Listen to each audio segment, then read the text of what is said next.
ஓம் நமோ வெங்கடேஷாய. சென்னையிலேருந்து 2 டேஸ் ட்ரிப்பாக ஆந்திர பிரதேஷ் ஸ்ரீகாக்குளம் டிஸ்ட்ரிக்டில் இருக்கிற ஸ்ரீ கூர்மநாத சுவாமி கோயில், விசாகப்பட்டினத்துக்கிட்ட இருக்கிற சிம்மாச்சலம் வராகலட்சுமி நரசிம்ம சுவாமி கோயில், விஜயவாடா கிட்ட இருக்கிற பத்ராச்சலம் ராமர் கோயில், பக்கத்தில் இருக்கிற பர்ணசாலாக்கும் போயிட்டு ரிட்டர்ன் ஆன என்னோட எக்ஸ்பீரியன்ஸோடு சேர்த்து நிறைய இன்ஃபர்மேஷன் இந்த வீடியோவில் ஷேர் பண்ணுறேன். எல்லாமே பழமை வாய்ந்த விசேஷமான கோயில்கள். நீங்கள் போகணுன்னா யூஸ்ஃபுல்லாகவும் இன்ஃபர்மேட்டிவாகவும் இந்த வீடியோ இருக்கும். இப்போ சொன்ன இந்த கோயில்கள் எல்லாத்துக்குமே ஸ்ரீ ராமானுஜர் போய் கைங்கரியம் செய்திருக்கார். ஸோ ஃபஸ்ட்டு அவர்கிட்ட தான் புலம்பி வேண்டிட்டு, எந்த பிளானும் இல்லை, தக்கல்ல டிக்கெட் கிடைக்கணும், கரெக்டாக கிடச்சி பிளான் அமையணும், 2 டேஸில் நான் ரிட்டர்ன் ஆகணும் அப்படின்னு சொல்லிட்டு ஹஸ்பண்டும் தம்பியும் சப்போர்ட் பண்ணதுனால இந்த ட்ரிப் அதே மாதிரி பாசிபிள் ஆச்சு. ஒரு சில ஸ்டேட்டுக்கு போகிற ட்ரெயின்ஸ் எல்லாமே ஆன் டைமில் போய் ரீச் ஆகவே ஆகாது. மினிமம் ஒரு 3-4 ஹவர்ஸ் டிலேயில் தான் ரீச் ஆகும். ஸோ அந்த மாதிரி நம்ம போகிறப்போ பாஸ்ட் ஹிஸ்ட்ரி பார்த்துக்கணும், அது எந்த டைமில் போய் சேர்ந்துச்சுன்ட்டு. அப்படி தான் இந்த ஹவுரா ரூட்டில் போகிற ட்ரெயினுமே ஆல்மோஸ்ட் எல்லா ட்ரெயின்ஸுமே டிலேடாக தான் காமிச்சிச்சு. ஓரளவுக்கு கரெக்டாக போய் சேர்கிற ட்ரெயின் அப்படின்னா பூரி எக்ஸ்பிரஸ் திங்கக்கிழமைகளில் சென்னையிலேருந்து கிளம்பும். இது வீக்லி எக்ஸ்பிரஸ். அந்த மாதிரி தான் தக்கல்ல ட்ரை பண்ணோம், கிடச்சிருச்சு. அண்டு நான் ஏசியை விட ஏசி தான் பெஸ்ட்டு. இந்த ரூட்டில் போகிற ட்ரெயினுக்கு 3rd ஏசி புக் பண்ணியிருந்தோம். தக்கல்ல போட்டதுனால 1660 ரூபா கிட்ட வந்துச்சு. இதே நார்மலில் நீங்கள் போட்டிருந்தீங்கன்னா 1200 சில்லற தான் வரும். ஸ்லீப்பர் கிளாஸ்லலாம் கொஞ்சம் க்ரௌடு இருக்கும், அதனால தான் பெஸ்ட்டு நம்ம 3rd ஏசி போட்டுக்கிறது. இதிலே 3E கோச் கூட இருக்குது, ஆனால் அது ஒரு கோச் தான். இந்த 3rd ஏசி கொஞ்சம் கோச் இருந்தது. 54 டிக்கெட் காமிச்சது தக்கல் அவைலபிலிட்டி. ஸோ கிடைக்கும் அப்படிங்கிற ஒரு நம்பிக்கையில் வேண்டிக்கிட்டு ட்ரை பண்ணுறப்போ கரெக்டாக ட்ரெயின் கிடச்சிருச்சு. திங்கக்கிழமை 4:25க்கு சென்னை சென்ட்ரல்லேருந்து கிளம்பும். விஜயவாடா ராஜமன்றி வழியாக ஸ்ரீகாக்குளம்க்கு போய் ரீச் ஆகும். ஸோ சென்னை டு ஸ்ரீகாக்குளத்துக்கு நாங்கள் டிக்கெட் போட்டுக்கிட்டோம். கரெக்ட் டைமுக்கு போய் ட்ரெயின் ரீச் ஆகிடுச்சு. 1 ஹவர் டிலே இன் பிட்வீன் போச்சு, இருந்தாலும் கரெக்ட் டைம் போய் ரீச் ஆகிடுச்சு. இப்போ நீங்கள் பார்க்குறது ராஜமுன்றியில் இருக்கிற கோதாவரி ரிவர். பூரி போகிறப்போ இதே இடத்துல வீடியோ எடுத்து ஷேர் பண்ணிப்பேன் வெளிச்சத்தில். இது நைட்டு எடுத்த வீடியோ, அதனால் இருட்டு இருந்தாலும் அந்த அழகான நதி அப்பையும் அழகாக தான் தெரிஞ்சது இருட்லேயுமே. கூகுளில் யூடியூப்லலாம் இன்ஃபர்மேஷன் பார்த்த வரைக்கும் ஸ்ரீகாக்குளம் ரயில்வே ஸ்டேஷன் கிட்ட பெருசாக ஹோட்டல் இருக்கிற மாதிரி தெரியல, எனக்கு தெரியல. அதனால் ஊர்லேருந்தே ப்ரெட் அண்ட் ஜாம் எடுத்துகிட்டு வந்திருந்தோம். ட்ரெயின்லேயே ப்ரஷ் பண்ணி ஃபேஸ் வாஷ் பண்ணிவிட்டு பிரேக்ஃபாஸ்ட் ப்ரெட் அண்ட் ஜாம் முடிச்சுக்கிட்டு இறங்கிட்டோம் ட்ரெயின்லேருந்து. ஸ்ரீகாக்குளம் ரயில்வே ஸ்டேஷன்லேருந்து ஸ்ரீ கூர்மத்துக்கு போகிறதுக்கு டைரக்ட் பஸ் கிடையாது. ஆட்டோ 800 ருபீஸ் கேட்டாங்க. கொஞ்சம் பார்கெயின் பண்ணதுக்கப்புறம் 600க்கு வேணால் வரும் அப்படின்னாங்க. பட் அதுவுமே எங்களுக்கு காஸ்ட்லியாக தான் இருந்தது. வர்த்து தான் ஆக்சுவலாக 25 கிலோமீட்டர் ஸ்ரீகாக்குளத்துலேருந்து ஸ்ரீ கூர்மத்துக்கு போகிறதுக்கு.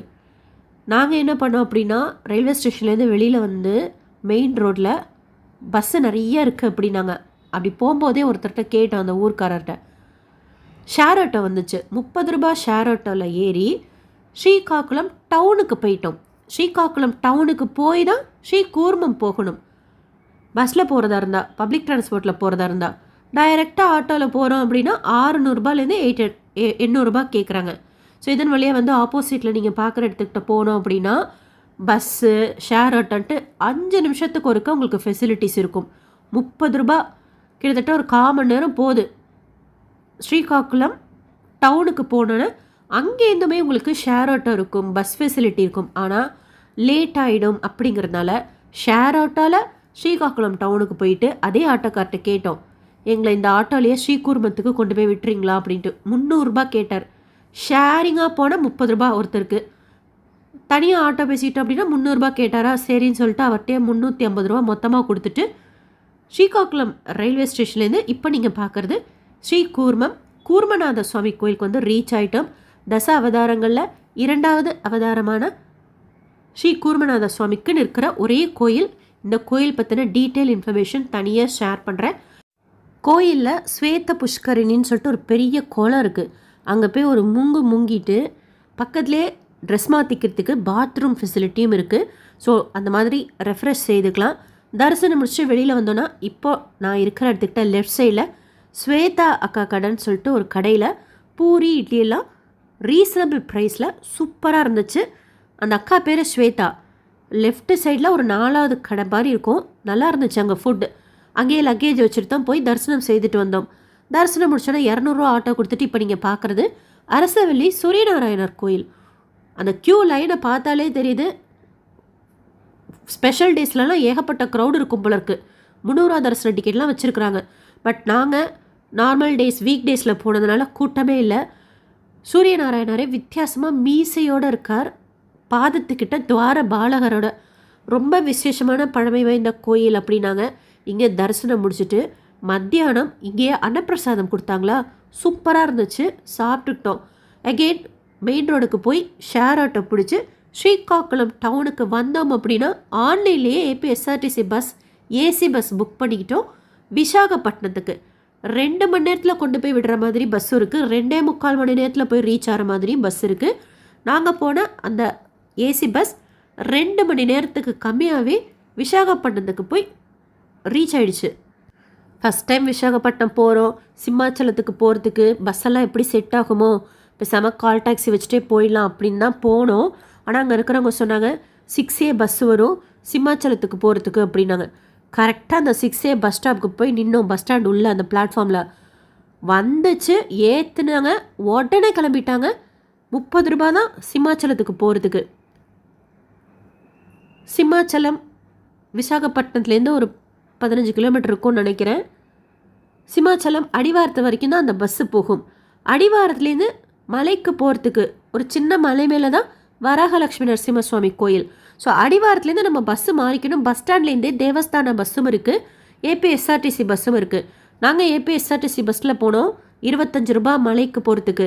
ஹனுமன் சிலை எப்படி திருமலைக்கு கருடாழ்வார் சிலை இருக்கோ அதே மாதிரி ஹனுமன் சிலை. அப்படியே போகிற வழி எல்லாமே திருமலாவில் போகிற மாதிரி தான் இருக்கும். இந்த பஸ்ஸும் அப்படியே தான் இருந்ததா, திருப்பதிக்கு போகிற மாதிரியே ஒரு ஃபீல். தேவஸ்தானம் பஸ்ஸு ஏசி பஸ்ஸும் இருக்குது, நான் ஏசி பஸ்ஸும் இருக்குது. 15 ரூபா டிக்கெட். சிம்மாச்சலத்துக்கு வந்து ரீச் ஆகிட்டோம். இங்கே லக்கேஜ் கவுண்டர் இருக்குது, டெபாசிட் பண்ணிக்கலாம். 5 ரூபா 10 ரூபா சார்ஜ் பண்ணுவாங்க. மொபைல் கோயில் உள்ள அலோட் கிடையாது. 300 ரூபா தரிசன டிக்கெட் எடுத்துக்கிட்டோம். இந்த கோயில் பற்றியும் தனியாக வீடியோ ஷேர் பண்ணுறேன். ஏன்னா அவ்வளோ விசேஷமான கோயில் இது. சீக்கிரமாகவே 300 ரூபா டிக்கெட்டில் போனதுனால தரிசனம் முடிஞ்சிருச்சு. இங்கே இருந்து லைவ் வீடியோ கூட ஷேர் பண்ணியிருந்தேன். தரிசனம் முடித்ததுக்கப்புறம் அகெயின் இறங்குறப்போ கொஞ்சம் க்ரௌட் இருந்தது பஸ்ஸுக்கு. ஏபிஎஸ்ஆர்டிசி பஸ்ஸில் ஏறிக்கிட்டோம். இதே தேவஸ்தானத்தோட பஸ்ஸில் ஏறணும் அப்படின்னா கவுண்டரில் போய் ஃபஸ்ட்டு டோக்கனை வாங்கிக்கணும். வாங்கிட்டு வந்து தான் பஸ்ஸில் ஏற முடியும். அதனால் நாங்கள் அதுக்கு வேறு க்யூ இருக்கேன்னு சொல்லிட்டு ஏபிஎஸ்ஆர்டிசி பஸ்ஸும் வரும், 25 ரூபா. அதில் ஏறிக்கிட்டோம். கீழே ரீச் ஆனோன்னே மறுபடியும் 6A பிடிச்சி விசாகப்பட்டினத்துக்கு போகிறதுக்கு டைம் ஆகும் அப்படிங்கிறதுனால ஆட்டோ பேசிக்கிட்டோம். 300 ரூபா கேட்டாங்க சிம்மாச்சலத்துலேருந்து விசாகப்பட்டினம் போகிறதுக்கு. ரீச் ஆனதுக்கப்புறம் குருத்வார் ஸ்டாப்பிங்குன்னு சொல்லிட்டு ஒரு இடத்துல தான் இறங்கிட்டோம் கூகுள் மேப்பில். இங்கேருந்து பத்ராச்சலம் போகிறதுக்கு ஆன்லைன்லேயே பஸ் புக் பண்ணிக்கிட்டோம். ஏபிஎஸ்ஆர்டிசி பஸ்ஸு டிஎஸ்ஆர்டி பஸ் எல்லாம் 600 ரூபா 800 ரூபாயில் இருக்குது. பட் கொஞ்சம் படுத்துட்டு போனால் நல்லாயிருக்கும், லாங் ஜேர்னியெல்லாம் பஸ்ஸில் போனால் முதுகு வலி வந்துடும் அப்படின்னு சொல்லிட்டு ப்ரைவேட் பஸ் புக் பண்ணிட்டோம். இந்த பஸ்ஸு கன்வீனியண்ட்டான பஸ்ஸு. அதில் லோயர் பர்த்து புக் பண்ணிவிட்டால் 1200 சில்லற வருது டிக்கெட்டு. ஆனாலும் ஒர்த்தாக இருந்தது. பேசஞ்சர் வர்ற வரைக்கும் வெயிட் பண்ணி ஏற்றிக்கிறாங்க. 9 மணி பஸ்ஸுக்கு 9:30 தான் ஒருத்தர் வந்தார். அப்படி ஏற்றினாலுமே விசாகப்பட்டினம் டிராஃபிக்கெல்லாம் கடந்து கரெக்ட் டைமுக்கு வந்து ரீச் ஆகிட்டோம். இது பத்ராச்சலம் ராமர் கோயில் கிட்டேயே நாங்கள் ஒரு ரூம் எடுத்துக்கிட்டோம், ரெஃப்ரெஷ்மெண்ட்டுக்கு மட்டும்தான். அதை பற்றின இன்ஃபர்மேஷனும் பத்ராச்சலம் விலாகில் ஷேர் பண்ணுறேன். தரிசனம் ரொம்ப அருமையாக இருந்தது. ராமர் அவ்வளோ அழகாக இருந்தார். கிட்ட உட்காந்து சங்கல்பத்தோடு சேவித்தோம். கோதாவரியில் போய் குளிக்கலாம் தான் நினச்சோம். குளிக்கிற மாதிரி சுச்சுவேஷன் அங்கே இல்லை. அதனால் குளிச்சுட்டு போய் தண்ணி மட்டும் தீர்த்தம் மட்டும் தெளிச்சுக்கிட்டோம். அங்கேருந்து பர்ணசாலா இப்போ நீங்கள் பார்க்குற இடத்துல தான் ராமர் சீதா லக்ஷ்மணர் வாழ்ந்த இடம். அந்த ராமர் கோடு போட்டு லக்ஷ்மணர் சொல்லிட்டு போவார், நான் போய் ராமரை தேடிட்டு வர்ற வரைக்கும் இந்த கோடு தாண்டாதீங்க அப்படிங்கிற அந்த கேப்பில் தான் ராவணன் வந்து சீதா தேவியை தூக்கிட்டு போயிட்டார். அந்த நிகழ்வு நடந்த இடம் தான் இந்த பர்ணாசலா.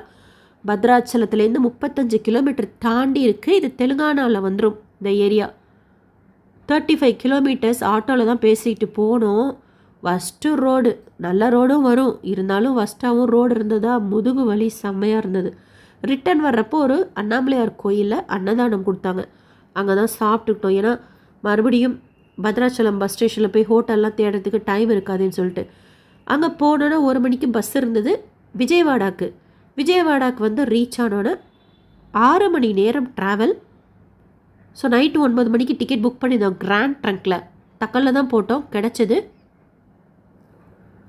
நைட்டு கிளம்பி இன்றைக்கி காலையில் வந்து வீட்டுக்கு ரீச் ஆகிட்டேன். அந்த தண்ணி மாறுறதெல்லாம் கொஞ்சம் கோல்டு, பட்டு திருப்தியாக இருந்தது.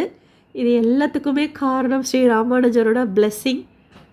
இப்போ நீங்கள் பார்க்குற இடத்துல தான் ராமர் சீதா போஜனம் சாப்பிட்ட இடம்.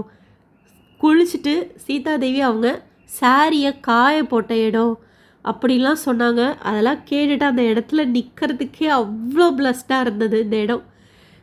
இது இவ்வளோ ஷார்ட்டாலாம் சொல்லி முடிக்கக்கூடிய விஷயம் கிடையாது. அதனால தான் நான் தனித்தனி வீடியோவாக ஷேர் பண்ணுறேன். இது ஜஸ்ட்டு 2 டேஸில் எப்படி பிளான் பண்ணிக்கிட்டு போகலாம் அப்படிங்கிறதுக்கு உங்களுக்கு ஒரு யூஸ்ஃபுல்லான இன்ஃபர்மேஷனாக இருக்கும். விஜயவாடாலேருந்து கூட பத்ராச்சலம் போகலாம். ஆனால் 6 மணி நேரம் போயிட்டு ரிட்டர்ன் ஆகிறது கொஞ்சம் சிரமமான விஷயங்கிறதுனால தான் நாங்கள் விசாகப்பட்டினத்துலேருந்து டைரெக்டாக வந்துக்கிட்டோம் பஸ்ஸில். இந்த வீடியோ உங்களுக்கு இன்ஃபர்மேட்டிவாக இருக்கும்னு நினைக்கிறேன். டீட்டெயில் இன்ஃபர்மேஷன் தனித்தனி வீடியோவாக ஷேர் பண்ணுறேன். ஒரு கோயில் பற்றியும் நீங்கள் இந்த கோயிலுக்கெல்லாம் போயிட்டு வந்திருந்தீங்கன்னா உங்களோட எக்ஸ்பீரியன்ஸ் ஷேர் பண்ணுங்கள். SSP life style, SSP Tirupati updates YouTube சேனலை ஃபஸ்ட் டைம் பார்க்குறீங்கன்னா சப்ஸ்கிரைப் பண்ணி வச்சுக்கோங்க. பக்கத்துலேயே பெல் ஐக்கான் இருக்கும், அதுவும் கிளிக் பண்ணி வச்சுக்கோங்க. டெய்லியும் திருப்பதி பற்றின அப்டேட்ஸோடு சேர்த்து அப்பப்போ மற்ற மாநிலங்கள், நம்ம தமிழ்நாட்டில் இருக்கக்கூடிய முக்கியமான கோயில்கள் பற்றின இன்ஃபர்மேஷனும் ஷேர் பண்ணுறேன்.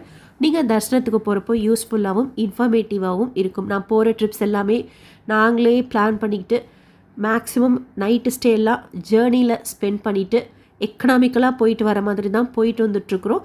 ஸோ ஷியோராக உங்களுக்கு குறிப்பாக தனியாக பிளான் பண்ணிட்டு போகிறவங்களுக்கு யூஸ்ஃபுல்லாக இருக்கும். அண்ட் இந்த கோயில்கள் பற்றியெல்லாம் தெரிஞ்சுக்கிறதுக்கு இன்ஃபர்மேட்டிவாகவும் இருக்கும். இந்த வீடியோ லைக் பண்ணி நிறைய பக்தர்களுக்கு ஷேர் பண்ணுங்கள். விசேஷமான இந்த கோயில்களுக்கெல்லாம் எப்படி நாமளே பிளான் பண்ணிவிட்டு போயிட்டு வரலாங்கிறத பற்றின இன்ஃபர்மேஷன் போய் சேரும். தேங்க்யூ.